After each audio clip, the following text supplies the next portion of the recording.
How to use masking effects in Capcut PC. Import the two videos you want to combine. Drag one of the videos onto the timeline as a layer. Select the layer you just add.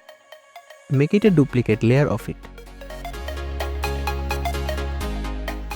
Select the duplicate video clip. Go to Remove Background option from the right side. Then click on Auto Removal.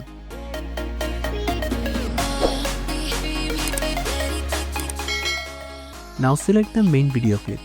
Then go to the mask option from right side. Select horizontal mask and position the mask over the area you want to reveal or hide.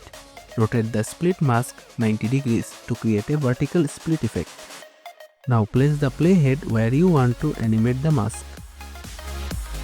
Click on Position keyframe from right side. Slowly move the masking line to the right to start the reveal. Capcut will automatically insert keyframes as you move the masking line, ensuring a smooth transition.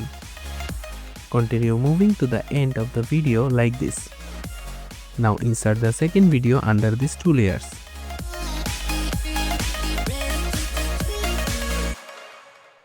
That's it, an easy way to use masking effects in Capcut PC. Thanks for watching.